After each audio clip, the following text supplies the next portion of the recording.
सब मिलकर पढ़ें। अस्सलातु वस्सलामु अलैका या रसूल अल्लाह, अस्सलामु अलैका या रसूल अल्लाह, अस्सलातु वस्सलामु अलैका या हबीब अल्लाह, अस्सलातु वस्सलामु अलैका या हबीब अल्लाह, अस्सलातु वस्सलामु अलैका या नबी अल्लाह, अस्सलातु वस्सलामु अलैका या नबी अल्लाह, व अला आलिका व अला आलिका व अस्हाबिका व अस्हाबिका या नूर अल्लाह। या नूर अल्लाह। अल्लाहुम्मा अल्लाहुम्मा सल्लि अला सल्लि अला सय्यिदिना सय्यदिना व मौलाना व मौलाना मुहम्मदिन मुहम्मदिन अदद अदद मा फी माफी इल्मिल्लाह इल्मिल्लाह सलातन सलातन दाइमतम दाइमतन बिदवामी बिदवामी मुल्किल्लाह। मुल्किल्लाह।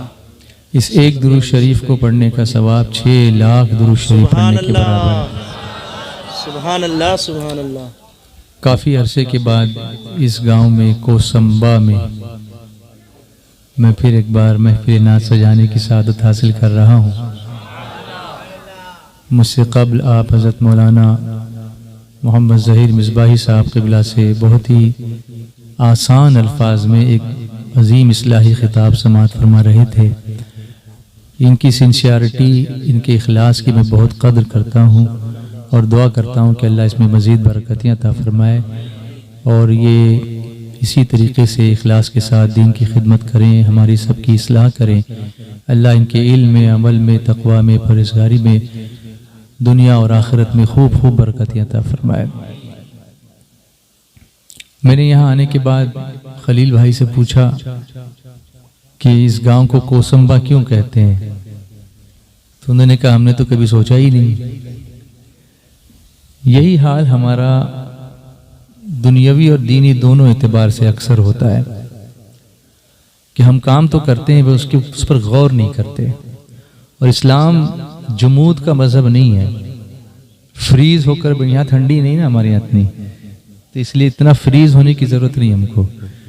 इस्लाम जो है वो फ़िक्र का मज़हब है, तदब्बुर का मज़हब है, अक्ल से काम लेने का मज़हब है, रिसर्च का मज़हब है। और रिसर्च के दरवाजे इस्लाम ने खोले हुए हैं, इसलिए कि जितना रिसर्च होता रहेगा इस्लाम की शान उतनी खुलकर सामने आती रहेगी। रिसर्च से डरना तो उसको होता है जिसको एक्सपोज होने का डर हो कि तहकीक की जाएगी तो हम एक्सपोज हो जाएंगे, हमारी जो डार्क साइड है वो सामने आ जाएगी। लेकिन यहाँ कोई डार्क है ही नहीं, यहाँ पर सब नूर ही नूर है। क़द जाअकुम मिनल्लाहि नूरुन व किताबुम मुबीन, जो आए वो भी नूर हैं, जो किताब लाए वो भी नूर है। सुभान अल्लाह। और फिर जब उनका सिलसिला चला तो वो भी नूर है। तेरी नस्ल पाक में है बच्चा बच्चा नूर का, तू है ऐने नूर, तेरा सब घराना नूर का। तो पहला होमवर्क मैं आपको दे रहा हूँ, घर जाने के बाद अपने बाप दादा बुजुर्ग जो होंगे उनसे पूछना कि why this is Kosamba. Gujarati का लफ्ज़ है ये, वो भी नहीं पता कि गुजराती का वर्ड है कि उर्दू का है कि मराठी का है कि इंग्लिश का है, लेकिन कुछ तो वजह होगी इसकी। तो ये तहकीक हम जहाँ रहते हैं उसके बारे में मालूमात होनी चाहिए। मैं भी कुछ दिन पहले भिवंडी के पास एक गांव है, वहाँ पर उसका गांव का नाम है वडौली, तो वहाँ गया तो मैंने उनसे पूछा कि भाई ये क्यों, ज़्यादातर कोकनी, हमारे यहाँ के कोकनी लोग वहाँ पर रहते हैं, मैं भी कोकन का ही हूँ। मैंने पूछा कि या गावाला वडौली का म्हणतात, मराठी में पूछा उनसे, तो बोले हमारा माहित नहीं, हमको पता नहीं। आप जैसे उन्होंने भी कहा कि हमको पता नहीं। तो मैंने कहा कि ये गुजरात बॉर्डर के करीब आने ये इलाका थोड़ा सा है, तो गुजरात में वड्डा, हाँ तो वड्डा यानी बड़ा ना, हाँ तो मैंने कहा कोई बड़े वली यहाँ रहते होंगे, तो वड्डा वली, तो ये हो गया वडौली। इस तरह से वो उसका बिगाड़ हो जाता है कभी कभी होते होते, तो इस तरह से हो गया। तो फिर उन्होंने तहकीक कहा, बोले एक वली तो है यहाँ पर, तो मैंने कहा इसीलिए उसका नाम जो है वो वडौली है। तो ये तजस्सुस जो है ना इंसान को अल्लाह की निशानियां दिखाता है। हमारा मकसद अल्लाह की कुदरत की निशानियों को देखना है। अब बीवी भी वो निशानी है, उसको कुरान पाक में अल्लाह ने बयान फरमाया कि वो तुम्हारी बीवी जो है वो तुम्हारे लिए अल्लाह की निशानियों में से ही निशानी है, मगर उसकी तरफ इस निगाह से कोई नहीं देखता, सिर्फ जो है वो दुनियावी एतबार से लोग उसको देखते हैं। अल्लाह की अता है ना, वो अल्लाह की एक नेमत है। नेक बीवी मिलना भी बेहतर मता जो है, उसके ताल्लुक से सरकार सल्लल्लाहु अलैहि वसल्लम ने फरमाया कि बेहतर मता जो है वो नेक बीवी है। तो हमारे लिए सरमाया है ये नेक बीवी का मिलना। और हजरत जो फरमा रहे थे वो नेकी ही की जुस्तजू थी, वो हुस्न और जमाल की जुस्तजू नहीं थी, वो दौलत और माल की जुस्तजू नहीं थी, बल्कि वो नेकियों के कमाल की जुस्तजू थी। और हम लोग कहाँ कमाल वाले हैं? खाक मुझ में कमांद रखा है, मुस्तफ़ा ने संभाल रखा है। तो उसी दर से क्यों न लव लगाएं? आला हजरत तो बार बार हमको इशारे देते रहे हैं कि फिर के गली गली तबाह, ठोकरें सबकी खाए क्यों, दिल को जो अक्ल दे खुदा तेरी गली से जाए क्यों, यहाँ से दूर जाए ही क्यों। एक आयत का हिस्सा मैंने पढ़ा है, वत्तकुल्लाहल्लज़ी तसाअलून बिही वल अरहाम, और अल्लाह से डरो जिसके नाम पर मांगते हो, और रिश्तों का लिहाज करो। रिश्तों का लिहाज, इस पर इस्लाम ने बहुत जोर दिया है। और मौलाना साहब बताएंगे कि जितनी तफसील से वरासत के अहकाम को कुरान पाक में बयान किया गया है, दूसरे अहकाम को उतना खोलकर नहीं बयान किया गया। वजह कि इन्हीं सब चीजों की वजह से रिश्ते टूटते हैं। प्रॉपर्टी की वजह से, घर बार की वजह से, बैंक बैलेंस की वजह से, माल दौलत की वजह से। बाप चला गया, उसके बाद जो आपस में झगड़े फसाद होते हैं, उसकी बुनियाद ये सारी चीजें होती हैं। हमारे यहाँ मामला ये है कि हम इस किस्म की कोई ट्रेनिंग करते नहीं हैं, इस पर कोई डिस्कशन नहीं करते, इस पे मालूमात नहीं लेते। फिर जब कुछ गड़बड़ होती है तो आते हैं। कोरोना की बीमारी आई तो पहले लोग इसलिए मरे कि उसकी एहतियातें नहीं पता थी। अब कंट्रोल में इसलिए है कि डॉक्टर्स को पता है कि लाइन ऑफ एक्शन क्या है, कब उसको क्या इंजेक्शन देना और किस तरह से ट्रीट करना। तो कुरान ने तो सब पहले से बता दिया ना, अल्लाह के रसूल ने पहले से बता दिया है। अगर हम उसका नॉलेज नहीं लेंगे तो फिर मसले तो पैदा होते रहेंगे। उलमा के पास फिर जाते भी नहीं लोग, आपस में ही फिर झगड़े फसाद करते हैं, मारा मारी, खून खराबे भी होते हैं ये सब मामलात में। इसलिए इन रिश्तों का लिहाज करना बहुत ज़रूरी है। एक जगह पर यह भी इरशाद है कि अल्लाह ताला फरमाता है कि जो रिश्ते को जोड़ेगा मैं उसको जोड़ूंगा, और जो रिश्तों को तोड़ेगा मैं उसको तोड़ूंगा। अच्छा, रिश्तों के मामले में चाहे वो बीवी के साथ रिश्ता हो, माँ बाप के साथ हो, यहाँ कंडीशन नहीं रखी गई है। ये रिश्ते सब अनकंडीशनल होते हैं। रिश्ता है तो निभाना है, उसके साथ कोई कंडीशन नहीं है कि वो आपके साथ अच्छा होगा तो ही आपको निभाना है। हम ये कंडीशन अपनी तरफ से लगाते हैं। Is it right? ये कंडीशन अपनी तरफ, वो हमारे साथ बात ही नहीं करता, मैं क्यों करूं? तो आपको रोका थोड़ी गया है कि आप, वो बात नहीं करता तो आप ना करें, वो सलाम नहीं करता इसलिए मैं सलाम नहीं करता। ये कंडीशन तो आपने लगा, नबी ने तो नहीं लगाई ना। नबी ने तो सलाम में पहल करने की इजाजत दी है, बल्कि हुक्म दिया है कि तुम पहल करो, छोटा हो या बड़ा। अगर हमारे घर में कोई बच्चा आ गया और उसने सलाम नहीं किया तो हम उसको डांटते किस तरह से हैं? सलाम नहीं किया, तमीज नहीं है। उसका तरीका ये तो नहीं होना चाहिए। उसका तरीका ये कि आप सलाम कर दें। उसने नहीं किया तो आपने भी तो नहीं किया, तो मुजरिम आप भी तो हुए ना। तो सारा जुर्म उस पर थोपेंगे आप, तो उसकी तरबियत कौन करेगा? तो उससे आप यूं, हुजूर सल्लल्लाहु अलैहि वसल्लम का मामला ये था कि साहबा फरमाते हैं कि हम बहुत कोशिश करते थे कि हम पहले सलाम करें, लेकिन हुजूर मौका ही नहीं देते थे। हुजूर मौका ही नहीं, छोटा हो या बड़ा, किसी को भी सबसे पहले हुजूर सलाम कर दिया करते थे। लेकिन आज हमने सलाम को आम करना तो छोड़ ही दिया है। हम लोग सिर्फ पहचान वाले को सलाम करते हैं, वो भी शायद पता नहीं इंतजार करते हैं कि वो करेगा तो जवाब दूंगा। तो सलामती आएगी कहां से? तो कंडीशनल नहीं है ये, रिश्तों को निभाना ये कंडीशनल नहीं है। हाँ, उसमें एक कंडीशन हो सकती है, वो ये कि अगर अल्लाह न करे अगर वो गुस्ताख है हुजूर सल्लल्लाहु अलैहि वसल्लम का, तो फिर हम उसके साथ रिश्ता नहीं निभा सकते, वो कंडीशन है। लेकिन वो एक ही शर्त है कि ईमान वाला होना चाहिए, आशिक रसूल होना चाहिए। बाकी हमारी तरफ से, अच्छा, हम ये शर्त पर तो हम नहीं पूरे उतरते। अपना गुस्ताख होगा तो हम उससे अलग हो जाएंगे, फिर उससे बात नहीं करेंगे। नबी का होगा तो कहेंगे नहीं वो तो चलता है, अपने लिए नहीं चलता, हुजूर के लिए चलता, ये नहीं चलता। इसको याद रखिए। ये नहीं चलता। और ये तालीम तरबियत पहले से बचपन से होनी चाहिए, वो एहसास वहीं से होना चाहिए। कंडीशन कैसे नहीं मैं आपको बताऊं, मैं नातों के साथ कुछ बातें कर रहा हूं, आपके साथ थोड़ा सा इंटरेक्शन करता हूं, आपको समझने की, आपको मैं समझने की, समझाने की, नहीं समझने की कोशिश कर रहा हूं। I want to understand you, not try to make you understand. ऐसा नहीं है, कंडीशन नहीं है इस पर कि वो अच्छा रहेगा तो ही मैं अच्छा, माँ अच्छा सुलूक करेगी तो ही उससे अच्छा सुलूक करना है, ऐसा नहीं है। माँ है, उसके साथ सुलूक करना है। बाप अच्छा सुलूक करेगा तो ही बाप के साथ इज्जत से पेश आना है, नहीं तो नहीं, ऐसा नहीं है। अगरचे जुल्म करें, हुजूर फरमाते हैं सल्लल्लाहु अलैहि वसल्लम, माँ बाप अगरचे जुल्म करें लेकिन हमको उनके साथ बदतमीजी नहीं करनी है। ये जब तक बातें होंगी नहीं सामने, ये बच्चों के कान पे जाएगा कैसे और फिर दिल में उतरेगा कैसे? ये होना चाहिए। और ये महफिलें इसीलिए होनी चाहिए।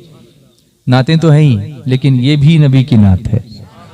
जो पूरा मैंने चैप्टर आपको सुना है ना, उसमें ये भी है कि इस तरह समझाना ये भी नबी की नात है। आप देखेंगे दुनिया में जो चीजें अल्लाह ने पैदा की, अब अल्लाह की निशानियों को आप देखें। मैंने ये पर्पसली मैंने ये हार अभी तक उतारा नहीं है, जानबूझकर। अक्सर मैं पहनता हूँ थोड़ी देर, अच्छा थोड़ी देर पहने रखता भी हूँ। वजह यह है कि जिसने इतनी मोहब्बत से पहनाया है तो उसका कुछ एहतराम भी तो होना चाहिए कि हाँ भाई मैंने पहन तो लिया इसको, वरना यूं लिया और यूं उतार दिया तो उसमें फिर उसकी वो कद्र नहीं रहती कि बेचारे इतने मोहब्बत से इसे फूल चुन के लाते हैं हमारे लिए, वो भी फूलों का राजा, और फिर हमने उसे उतार ही दिया तो वो एहतराम रहता नहीं है। इसलिए थोड़ी देर पहनता हूँ, फिर बाद में उतार देता हूँ। लेकिन आज थोड़ा ज्यादा पहना है मैंने, तो उसके पीछे एक मकसद है। मैं इन फूलों का इस्तेमाल आपको कुछ समझाने के लिए करना चाहता हूँ। अब मुझे बताइए ये क्या है, जवाब दीजिए जी। ये क्या है? गुलाब का फूल। इसके जवाब भी मुख्तलिफ आते हैं। किसी ने कहा गुलाब डायरेक्ट कहा, किसी ने कहा फूल, और किसी ने कहा गुलाब का फूल। अब इन तीनों में सही कौन जी? अगर सिर्फ गुलाब कहे तो सही नहीं क्या? बोलो। अगर सिर्फ फूल कहा तो सही नहीं क्या? जवाब दो, जवाब दो, घबराओ मत, मारूंगा नहीं, घबराओ मत। अगर किसी ने कहा ये गुलाब है तो रॉन्ग है? नहीं, राइट है। किसी ने कहा ये फूल है, गलत है? नहीं। किसी ने कहा ये गुलाब का फूल है, गलत है? नहीं, तीनों सही हैं। तो इसी तरह घर में भी हो सकता है ना, कहने का अंदाज कुछ अलग होगा लेकिन बात तो एक ही है ना। किसी ने स्पेसिफिकली कहा कि बिल्कुल परफेक्ट जवाब, इसमें तीनों में सबसे सही जवाब यही है कि ये गुलाब का फूल है, यही ना। तो दर्जे में फर्क हो सकता है मगर स्ट्रेट अवे रॉन्ग नहीं है वो जवाब। इसी तरह हम जब आपस में, वो ऐसा बोला कैसा, अरे मगर उसने एक जुमला बोल दिया ना, एक लफ्ज बोल दिया, ठीक है आप एक्सेप्ट कर लो ना उसको, वो रॉन्ग नहीं है, थोड़ा सा अंदाज डिफरेंट होगा। अगर ये अंडरस्टैंडिंग घर में आ जाएगी तो झगड़े काहे को होंगे? कोई गलत नहीं था, सारे सही थे, सारों की नीयत अच्छी थी। किसी ने जवाब ही नहीं दिया, वो भी सही थे, हिचकिचा रहे थे, अदब कर रहे थे। तो वो पूछा, वो बोला नहीं कुछ, ऐसा थोड़ी चलता, उसको बोलना चाहिए था ना जब चाहिए था। तो बेचारा आपके अदब में चुप बैठा, आप उसको ज्यादा दे दीजिए थोड़ा आप पॉजिटिव सोचिए, इसको पॉजिटिव सोचिए। रिश्ते ऐसे निपटते हैं, ये प्रैक्टिकल है बिल्कुल। अब आप मुझे बताइए ये क्या है? देखिए ना, सही आएगा ना सबका जवाब। तो समझाने के बाद फिर आता है ना, समझाने के बाद आप समझाते नहीं है और फिर एक्सपेक्ट भी करते हैं कि वो सब सही हो जाए, तो ऐसे कैसे होगा? करने से होता है, करने से होगा। और अल्लाह ने करने ही का हुक्म को दिया है। आला हज़रत भी ये कहते हैं, काम वो ले लीजिए। अच्छा, ये शेर हम बहुत पढ़ते हैं लेकिन दूसरों से उम्मीद करते हैं वो काम करेंगे, जबकि आला हज़रत हुजूर से कहते हैं काम मुझसे ले लीजिए। वो मैं जब साथ में बैठे हैं सब मेरे, उनसे काम ले लीजिए, ऐसा थोड़ी मतलब है। हुजूर आप मुझसे काम वो ले लीजिए और हम सब से काम वो ले लीजिए तुमको जो राजी करे। तो सारे काम करें मैं बैठा रहूं तो नहीं होगा। हुजूर सल्लल्लाहु अलैहि वसल्लम अपना काम खुद फरमाते थे। बहुत सारे छोटे छोटे काम जिनको हम मुनासिब नहीं समझते अपने लिए करना, हुजूर किया करते थे। बकरियां हुजूर ने चराई, सुभान अल्लाह। अब बकरी चराने वाले को देख लीजिए, वो किस तरह से मैनेज करता है, वो भी रिश्ते निभाता है। बकरी चलाने वाला, आप देखो कुछ बकरियां ऐसी होती हैं जो उसके पीछे बराबर चलती है, इसी गर्दन झुका के, सब इताअत गुजार होती है, वो इधर उधर नहीं जाती। कुछ ऐसी होती हैं थोड़ी उछलती हैं तो उस एक को वो रस्सी में पकड़ के चलता है, एक हाथ में रस्सी होती है, उसकी गले में रस्सी, एक ही कोई होगी ऐसी।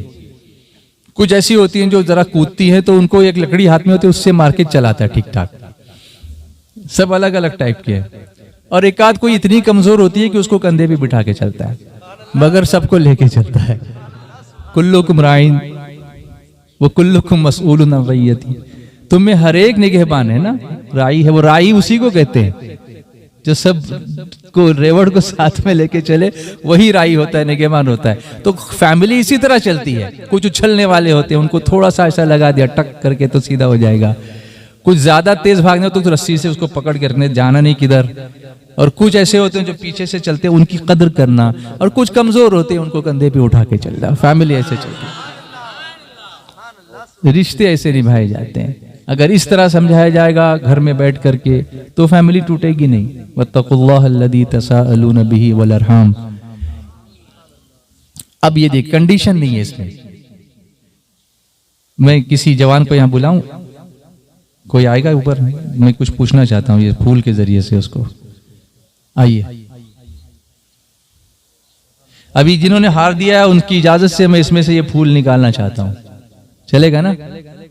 एक फूल मैं इसमें से निकाल लूं तो, लेकिन ये निकल ही नहीं रहा है, इसको धागा बंधा हुआ है। चलो निकल गया। अच्छा, इसको अब सूंघो, खुशबू आ रही, अच्छी खुशबू है। कौन सी खुशबू है ये? गुलाब की खुशबू है। अच्छा, अब इसको ना ऐसे क्रश कर दो पूरा, हाँ ऐसे साफ एकदम बिल्कुल तो क्रश कर दो, सब मसल डालो पूरा। अभी इसको सूंघो, देखो कितनी बदबू आ रही होगी ना, बदबू आ रही। मौलाना को सूंघा, बदबू आ रही। अच्छा ठीक है, आप जाइए, दूसरे को बुलाता हूं किसी और को।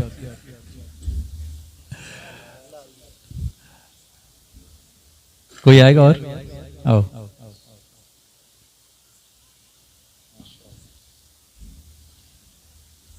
अस्सलाम वालेकुम, क्या नाम है आपका? जुनैद, माशाल्लाह, जुनैद बगदादी, माशाल्लाह। लीजिए, सूंघिए, खुशबू आ रही। अभी उसको मसलिए, अब देखिए खुशबू ही है। अब बताइए मौलाना साहब, खुशबू ही है। शुक्रिया, बहुत शुक्रिया। अब ये रिसर्च करना पड़ेगा इनके साथ ऐसा क्यों हुआ। हाँ, ये रिसर्च की बात है। कोई तीसरा भी ले लेते हैं ताकि एविडेंस पूरा हो जाए इंशाल्लाह। थर्ड में, 3 में कोई और इधर से आ जाए। आइए आइए आइए, थोड़ा एक्सपेरिमेंट करते हैं। थोड़ा सा कुछ हटके आज कर रहा हूं मैं। ओहो माशाल्लाह, ये मजजूब सूरत तशरीफ ला रहे हैं माशाल्लाह। आइए लीजिए। वालेकुम अस्सलाम रहमतुल्लाह। अरे सीधा मसलना शुरू कर दिया आपने ये देखिए, ये क्या होता है कि ऑर्डर का इंतजार नहीं किया जो कहा वो करने का इंतजार नहीं किया। उन्होंने देखा था ना पहले का एक्सपीरियंस, इसको बोलते प्रीवियस एक्सपीरियंस। आदमी कुछ हरकतें इसलिए करता है कि उसने किसी को करते हुए देखा हुआ होता है और उसी को कैरी फॉरवर्ड करता है। यही इंसान की साइकोलॉजी है। अब वो बच्चा अगर मस्ती करता है तो आपने कभी की होगी, वो आपको देखा होगा, उसने ऐसे थोड़ी सीख लिया माँ के पेट में कि मस्ती कैसे करते हैं, गाली कैसे देते हैं। वो कहीं देखा था, आपने भी देखा, 2 जन ने मसला तो मैं भी डायरेक्ट मसल ही डालो। ये दुनिया में ऐसे ही चलता है। इसलिए इसको सीधा हमको ही करना पड़ेगा, इसको सीधा हमको ही करना पड़ेगा। We are the ones we can do that. चलिए, आप मसल ही दिया तो देखिए खुशबू आ रही की बदबू आ रही। खुशबू आ रही है। मेजॉरिटी 2 की तरफ हो गई कि पहले भी फूल में खुशबू थी और उसको क्रश करने के बाद भी फूल क्या दे रहा है? खुशबू ही दे रहा है। उसने ये नहीं देखा कि इसने मुझे क्या कर दिया, मसल दिया, तो अब मैं इसमें बदबू छोड़ूंगा, क्योंकि उसके अंदर खुशबू ही है। समझ रहे हैं? उसके अंदर खुशबू ही है, जो अंदर होगा वही बाहर आएगा। सुभान अल्लाह, सुभान अल्लाह। सरकार सल्लल्लाहु अलैहि वसल्लम को लोगों ने पत्थर मारे, क्या क्या कहा, लेकिन फिर भी रहमत ही आई, क्योंकि अंदर रहमत ही है, रहमतुल लिल आलमीन है। अब हमको ये सोचना होगा कि हमारे बदन से, हमारी जबान से गालियां क्यों निकलती हैं? अंदर वही है तो आता है। वो अंदर इश्क़े रसूल जब तक नहीं होगा ना, उस वक्त तक जबान पे छलकेगा नहीं। कुछ लोग कहते हैं कि मेरा दिल बहुत साफ है, मैं जबान का गंदा हूं। झूठ बोलता है वो, झूठ बोलता है वो। बर्तन में जो होता है वही छलकता है। ऐसा नहीं होगा कि बर्तन के अंदर आपने पानी भरा और फिर शराब निकलेगी, ये नहीं हो सकता। अब जैसा टिल्ट करेंगे वो पानी ही निकलेगा, अंदर जो होगा वही निकलेगा। तो फूल से सीखो, फूल से सीखो कि वो खुशबू बिखेरता है उन लोगों के लिए भी जो उनकी उसकी ताजीम करते हैं, और उन लोगों के लिए भी वो खुशबू देता है जो उसको मसल देते हैं, जो उसको पकाते हैं उसके लिए वो गुलकंद बना देता है। फायदा फिर भी देता है वो नुकसान नहीं पहुंचाता। और इसीलिए हमें चाहिए कि हम उन्हीं की बू माए समन है, उन्हीं का जलवा चमन चमन है, उन्हीं से गुलशन महक रहे हैं, उन्हीं की रंगत गुलाब में है। चल, लोग यहाँ से बम्बई भी देख रहे हैं, इंग्लैंड में भी देख रहे हैं, लेकिन वो कह रहे हैं कि कोई नेटवर्क का कुछ प्रॉब्लम है, शायद स्टॉप हो गया लाइव, तो उस पर ध्यान दीजिए और उनको दिखाइए कि कोसंबा वाले कितनी शान से नाते पढ़ते हैं। सुभान अल्लाह, कितनी मोहब्बत से पढ़ते हैं। सुभान अल्लाह कि कोसंबा से आवाज़ कोसों दूर जा रही है। माशाअल्लाह, सुभान अल्लाह, सुभान अल्लाह। अच्छा, एक बात तो रह गई हजरत, वो इनको बदबू क्यों आई? ये भी देखना पड़ेगा। ये दो लोग तो बोल रहे थे कि खुशबू आई, तो मेजॉरिटी तो हमने मान ली। कभी कभी माइनॉरिटी पर भी सोचना पड़ता है कि भाई ये ऐसा करता क्यों है। तो घर में भी ऐसा होता है कि बहुत सारे लोग एक तरफ हो जाते हैं और कुछ लोग जो इधर हैं तो वो बोलते नहीं, जो सब लोग बोले वो करने का। बस सब कहाँ बोल रहे हैं, उसमें कुछ तो उधर है ना, तो वो भी तो देखना पड़ता है कि ऐसा क्यों बोल रहे हैं। तो उसको सॉल्व करना ज़रूरी है, उनको दबाना कोई ज़रूरी नहीं है। माइनॉरिटी की भी आवाज़ होती है, उसको सुना जाना चाहिए। तो क्या वजह है, आपके हाथ में ऐसा क्यों हुआ? फूल में तो खुशबू ही थी, ये तो आप सब मानते हैं कि फूल में तो खुशबू ही थी, वो तो कितना भी आप मसलों खुशबू ही देगा। लेकिन आपके साथ ऐसा क्यों हुआ? आप क्या समझते हैं? स्मेल अलग आई थी, तो वजह कुछ होगी ना उसके, आपके हाथ पे कुछ होगा लगा हुआ पहले से शायद। तो ऐसे वक्त में इंसान को खुद के बारे में सोचना चाहिए कि सामने वाला तो खुशबूदार है, मेरी तरफ से कुछ हो रहा होगा जो उसकी खुशबू में भी फर्क आ गया। उसकी खुशबू में फर्क क्यों आया? मैंने कुछ मिला तो नहीं दिया, मेरी तरफ से कुछ उसमें मिल तो नहीं गया, कहीं मेरी गलती हुई होगी। वो सारा बोझ उस पर नहीं डालना है, बल्कि हमें अपने बारे में भी सोचना है, घर में भी ये होना चाहिए। देखिए, ये इतनी अल्लाह की निशानियां ये सब हमें क्या क्या दर्ज देती है। सिर्फ आज तक आपने सिर्फ इसको हार में ही देखा होगा, इसकी जीत भी देखो। इसकी हार ही क्यों देखते हो, इसका हार ही क्यों देखते हो, इसकी जीत भी देखो। अच्छा ये बताओ, ये क्या इससे बेहतर शेप का कोई फूल दिखता नहीं आपको? पूरी दुनिया में है, एक से एक फूल है, फिर ये राजा क्यों है? इस पर भी गौर करें आप। चलो दूसरे अंदाज से समझाता हूं। जंगल का सबसे बड़ा जानवर कौन? बड़ा बड़ा मोटा बड़ा हाथी, राइट। सबसे फास्टेस्ट कौन है? चीता। सबसे अक्ल वाला कौन है? लोमड़ी। वेरी गुड, सबको पता है, जंगल से घूमकर आए लगता खूब, माशाल्लाह। यहाँ शहर में कम रहते हैं। सबसे बड़ा हाथी, सबसे फास्ट चीता, सबसे अक्लमंद लोमड़ी, सबसे ऊंचा जिराफ। लेकिन राजा कौन? न वो बड़ा है, न फास्टेस्ट है, न सबसे ज्यादा अक्लमंद है, न सबसे ऊंचा है, फिर भी राजा है। क्यों? गौर करने की बात है। हम ये सोचते हैं कि हम में वो सारी क्वालिटी आएगी तो ही हम आगे बढ़ेंगे और राजा बनेंगे। कोई जरूरी है कि सारी क्वालिटी आप में हो तो ही आप कामयाब हो? कोई जरूरी नहीं है। बड़ा होना, हमारे उस्ताद उर्दू पढ़ाते थे हाई स्कूल में, तो हमसे ये कहते थे, बड़ा हुआ तो क्या हुआ, जैसे पेड़ खजूर। बड़ा हुआ तो क्या हुआ, उसमें आसानी से फल नहीं मिलता, उस पर चढ़ना पड़ता है निकालने के लिए, आसानी से उसकी छांव भी नहीं मिलती, वो इतना ऊंचा होता है। तो बड़ा हुआ तो क्या हुआ, जैसे पेड़ खजूर। तो ये जरूरी नहीं कि आप बहुत बड़े हों तभी आप कुछ काम कर सकें, बहुत वजनी हो तो ही आप कुछ काम कर सकें, बहुत तेज चलने वाले हो तो ही आप कुछ काम कर सकें, सबसे ऊंचे हो तो ही आप कुछ काम कर सकें, कोई जरूरी नहीं है। शेर की खासियत यह है कि वो अपने ग्रुप को साथ में लेके चलता है, स्ट्रैटेजी बनाता है, प्लानिंग करता है, तो हाथी को भी कभी कभी गिरा देता है। करते हैं वो लोग, लेकिन वो प्लानिंग ऐसी करता है कि वो हाथी, वो साइज देखता है कि कौन से हाथी को मैं कर सकता हूँ, इतना बड़ा होगा कि उसके कब्जे में आ सकेगा, तो फिर उसको अटैक ही नहीं करता। उनकी प्लानिंग आप देखिए, उसको बराबर वो बोलते, कम्युनिकेट किस तरह से करते हैं आप नहीं समझते। अभी लेटेस्ट रिसर्च ये आई है कि ये जो फूल हैं, ये नबातात हैं, सरकार सल्लल्लाहु अलैहि वसल्लम ने तो पहले ही बताया कि सब तस्बीह करते हैं, है ना, इसीलिए तो कब्र पर हम वो टहनी लगाते हैं या कुछ करते हैं। अभी साइंसी तहकीक मैंने जो मालूम की है वो ये है कि जिस तरह से हमको गम या खुशी के, तकलीफ के एहसासात होते हैं, ये इनको भी होते हैं, और इसका असर एक दूसरे पर पड़ता है। हाँ, पौधों में भी ये है, व इम मिन शैइन इल्ला युसब्बिहु बिहम्दिही वलाकिन ला तफ़क़हून तस्बीहहुम इन्नहु कान हलीमन गफूरा। आप कुरान शरीफ पढ़िए तो हैरत में, इसीलिए रिसर्च करने का हुक्म है कि जितना आप रिसर्च करते जाओगे तो आपकी अक्ल दंग रह जाएगी। अर्श की अक्ल दंग है, चरख में आसमान है, जाने मुराद अब किधर हाय तेरा मकान है, अर्श पे ताज़ा छेड़छाड़, फर्श पे तुरफा धूमधाम, कान जिधर लगाइए तेरी ही दास्तान है।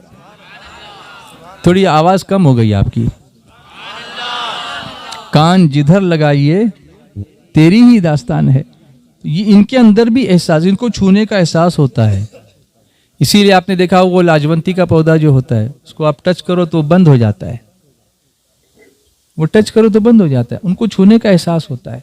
कभी कभी किसी दरख्त पर फल कम आते हैं, इसकी एक वजह भी बताई जा रही है कि ये होता है, कभी वो गमगीन होता है वो दरख्त, उसकी वजह से वो ठीक से फल नहीं दे पाता, उसके फल कमजोर हो जाते हैं, और जब मालिक उसके करीब जाके हाथ फेरता है तो उसको अच्छा लगता है।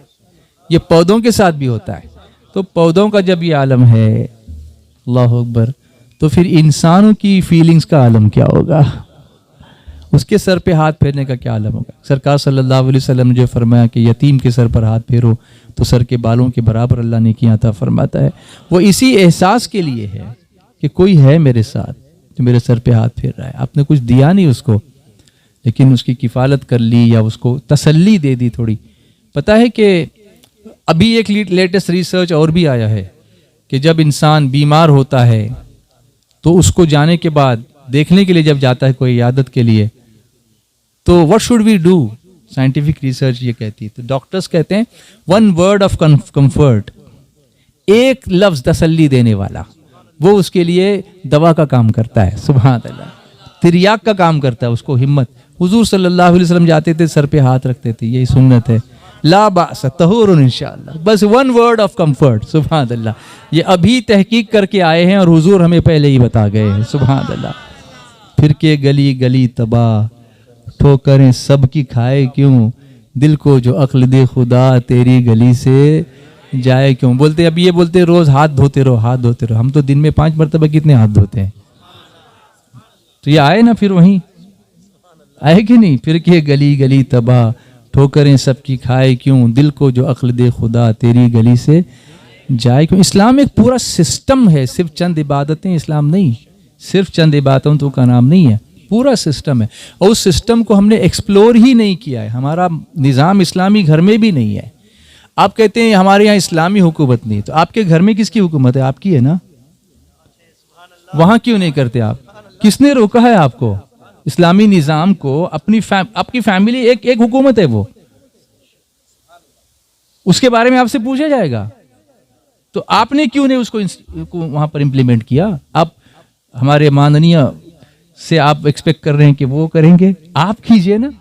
आपको उन्होंने रोका तो नहीं है ना अपने घर में इंप्लीमेंट करने के लिए। आप घर को इस्लामिक बनाइए, वहाँ सारा काम जो है वो इस्लामी तरीके से कीजिए। उठिए तो इस्लामी तरीके से उठिए, सोइए तो इस्लामी तरीके से सोइए। कौन आपको रोकने के लिए आने वाला है? लेकिन आपने इस्लाम को, आपने इस्लाम को अपने ऊपर नाफिज किया है, न अपनी फैमिली पर किया है। तो फिर आप एक्सपेक्ट कर रहे हैं कि पूरी दुनिया इस्लामिक हो जाए, तो that's not possible. Charity begins at home, लोग कहते हैं कि चैरिटी बिगिंस एट होम। इस्लाह की इब्तिदा जो है वो घर ही से होती है और खुद अपनी ज़ात से होती है। मन आरफ नफ्सा फ़क़द आरफ रब्बा, जिसने अपने नफ्स को पहचाना, अपने आप को पहचाना, उसने रब को पहचाना, ये ऐसा कहा गया है। जी। अब आप सोचें कि हमको कहाँ से इस्लाह की इब्तिदा करनी चाहिए? बताइए, किसकी तरह, कहाँ से करनी चाहिए? खुद से करनी चाहिए, अपने आप से करनी चाहिए। अपने घर को बनाइए ना इस्लामी, और रिश्तों को मत काटिए। फिर वहीं आता हूँ, वत्तक़ुल्लाह अल्लज़ी तसाअलून बिही वल अरहाम इन्नल्लाह कान अलैकुम रक़ीबा। और अल्लाह से डरो जिसके नाम पर मांगते हो, सवाल करते हो, और रिश्तों का लिहाज करो। अब रिश्तों का लिहाज कैसे करें? कभी कभी रिश्ते बोझ बनने लगते हैं। बोझ इसीलिए बनते हैं कि हम उन रिश्तों को शरीयत के दायरे में निभाने की कोशिश नहीं करते, इसलिए वो बोझ बन जाते हैं। लेकिन आपको पता है कि ये रिश्ते हमारे लिए सिर्फ खून के रिश्ते ही नहीं हैं, ये रिश्ते हमारे लिए गुनाहों की बख्शिश का जरिया भी हैं। एक शख्स हुजूर सल्लल्लाहु अलैहि वसल्लम की खिदमत में हाजिर हुआ, कहता है, हुजूर मैंने बहुत बड़ा गुनाह किया है, मेरी बख्शिश के लिए कुछ अमल इरशाद फरमाएं। हुजूर सल्लल्लाहु अलैहि वसल्लम चाहते तो उस वक्त उसको तौबा का, नमाज का हुक्म दे देते, 2 रकात पढ़ ले, नफल इस्तिगफार कर ले, और आम तौर पर तो ऐसा ही होता है। मगर हुजूर जानते थे कि इसकी तकलीफ क्या है। ये है डायग्नोसिस, ये है मरीज की तशखीस कि इसको किस चीज की जरूरत है। तो उसको एक ही दवा नहीं दी जाएगी, पैरासीटामोल, क्रोसिन, डोलो, सब वही खा रहे हैं। उसकी जरूरत क्या है वो देखा जाएगा। ये तबीब रूहानी है ना सरकार सल्लल्लाहु अलैहि वसल्लम। शाफी हो नाफी हो तुम, काफी हो वाफी हो तुम, दर्द को कर दो दवा, तुम पे करोड़ों दरूद। मेरे आका फरमाते हैं, जा अपनी माँ की खिदमत कर, अल्लाह तुझे माफ फरमा देगा। वो रोने लगा, हुजूर मेरी वालिदा तो दुनिया से चली गई। फरमाया खाला है? अर्ज किया हुजूर हाँ है। फरमाया जा खाला की खिदमत कर, अल्लाह तुझे माफ कर देगा। हुजूर जानते थे कि यहाँ रिश्तों का लिहाज नहीं हो रहा है, तो उसको उस राह पे लगाया सरकार सल्लल्लाहु अलैहि वसल्लम ने। अब आप देखें कि ये रिश्ते कितने अहमियत वाले।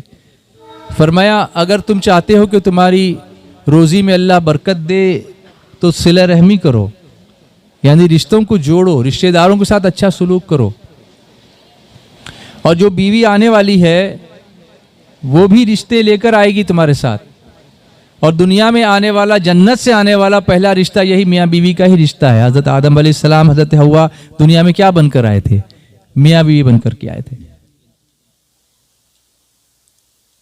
अच्छा, रिश्तेदारों पे खर्च करने से कम नहीं होता। एक शख्स सरकार सल्लल्लाहु अलैहि वसल्लम की खिदमत में आया, अर्ज करता है हुजूर मैं बहुत अच्छा कमाता हूँ, मगर मेरा एक भाई है जो बिल्कुल नहीं कमाता कुछ, और मैं ही उसको देता रहता हूँ, तो हुजूर कब तक दूं मैं उसको? तो कैसी इस्लाह फरमाई? फरमाया तुम ये क्यों सोचते हो कि तुम उसको दे रहे हो, ये सोचो कि उसके हिस्से की रोजी भी अल्लाह ने तुम्हारे मुकद्दर में लिख दी, और तुम्हारे जरिए से उसको देकर अल्लाह तुमको इज्जत दे रहा है। सुभान अल्लाह। अल्लाह हमको ऐसे भी इज्जत देता है, वमिम्मा रज़क़नाहुम युनफिकून, और हमारे दिए में से हमारी राह में खर्च करते हैं। तो अल्लाह फरमाता है मेरा ही दिया हुआ है बंदे, वो मेरी राह में दे दे, मैं ही कबूल कर लूंगा और तुझको सवाब भी अता करूंगा। आप सोचो, उसका ही दिया हुआ है और वही हमको देता है, और फिर फरमाते हैं मेरी राह में दे दो, कबूल भी कर लूंगा और ऊपर से सवाब भी दे दूंगा। अल्लाह अकबर। हुजूर की बारगाह भी यही है ना, आता है फकीरों पे उन्हें प्यार कुछ ऐसा, खुद भीख दें और खुद कहें मंगता का भला हो। सुभान अल्लाह। तो आप देखिए आपके हाथ में कुछ लगा तो नहीं है, चेक करिए, पहले से कुछ था तो नहीं था। Are you sure? फिर क्या हुआ होगा? उसको कहीं नतीजे तक पहुंचाना तो पड़ेगा ना। जी जी। मौलाना साहब ये फरमा रहे हैं, मौलाना ज़हीर साहब, कि इन्होंने उसको इतना मसला कि उसकी हालत ही बदल गई, पूरी हैयत बदल गई उसकी। शय अपनी असली हालत पर रहेगी नहीं तो अपनी असली खूबी दिखाएगी कैसे? तो किसी को इतना प्रेशराइज मत करो कि वो अपनी असली हालत ही बदल जाए। ये भी एक सबक है। वो अच्छा तो है, आप कहेंगे इसको कितना भी मारो ये हंसेगा, मगर देखो अभी यहाँ पे एक एग्जाम्पल देता हूँ, एक एग्जाम्पल।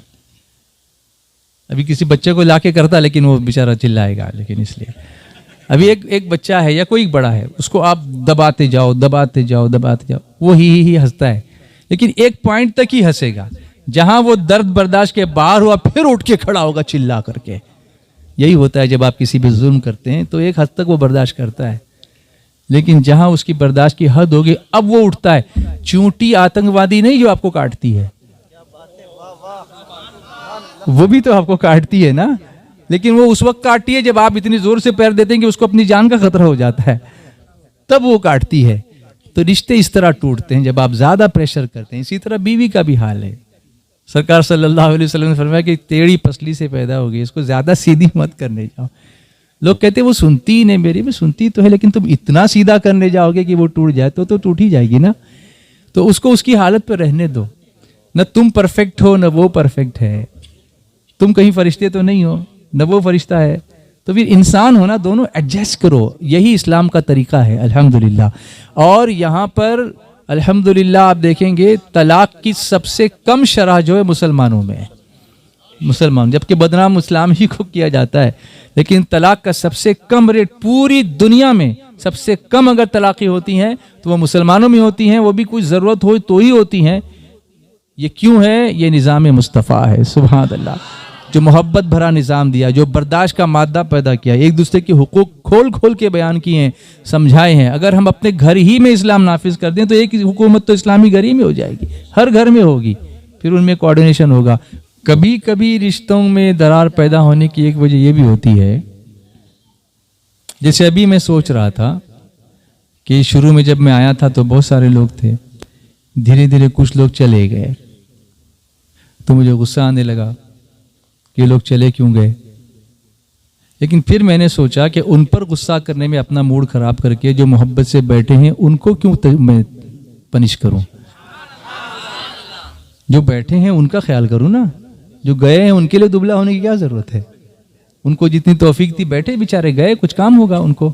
अब उसकी वजह से मैं अपना मूड ख़राब करके जो भी इतनी मेहनत से मोहब्बत से बैठ के सपोर्ट कर रहे हैं उनका भी मूड ख़राब कर दूं तो फिर मैं काम नहीं कर सकूंगा ना। घर में भी कभी कभी ऐसा होता है, घर में भी कभी कभी ऐसा होता है कि कोई एक दो नाफरमानी करती है, उसके ऊपर सब पर गुस्सा हम उतार डालते हैं। तो बेचारे जो फरमा बरदार है उनका कसूर क्या है? आप उनको दीजिए ना, बाकी उनकी इस्लाह बाद में की जाएगी। लेकिन वो मूड खराब करके सबका बाइकआउट कर देना, इससे रिश्ते टूटते हैं। आप समझे मेरी बात को? अब अगर मैं डांटना शुरू कर दूं, क्या है इतनी देर, एक बार आता हूं, कभी बैठ नहीं सकते क्या उठ के जाने की जरूरत थी? हो सकता है कोई वजह हो तो गए होंगे, लेकिन उनकी वजह से आपको क्यों सजा दूं? आप तो इतने प्यार से पढ़ रहे हैं माशाअल्लाह, तो मैं आपकी कदर नहीं करूं। अगर उनका गुस्सा आप पे उतारूंगा तो आप भी गए तो क्या कर लूंगा? सलाम ही पढ़ लूंगा ना फिर। तो अच्छे से आपके साथ क्यों ना सलाम पढ़ लूं, ताकि सबके लिए सलामती हो जाए। तो रिश्ते ऐसे भी जोड़े जाते हैं कि ये ख्याल किया जाता है कि कदरदानों की कदर करो, और ना कदरों से बस ठीक है, उनसे सरफ नज़र भी किया जा सकता है। खुज़िल आफ़ वअमुर बिल उर्फ़ वअरिद अनिल जाहिलीन, कुरान पाक ने तरीका दे दिया हमको, तो उनको माफ़ भी कर दिया करो, उनकी माफ़ी तस्लीम भी कर लिया करो। इस तरह रिश्ते अगर निभाएंगे तो घर ही में इस्लामी हुकूमत कायम हो जाएगी इंशाअल्लाह। क्या इसकी कोशिश करेंगे इंशाअल्लाह? चलिए अब सलात व सलाम का नज़ारा पेश करते हैं, खड़े हो जाए।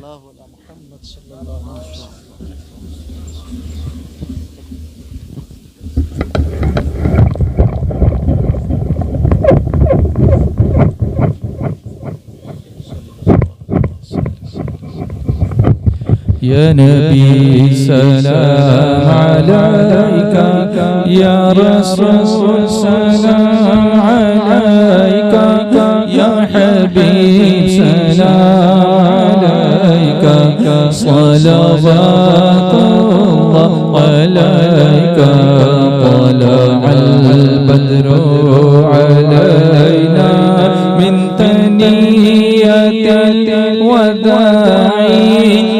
वजब शुक्र अलैना मददा लिल्लाहि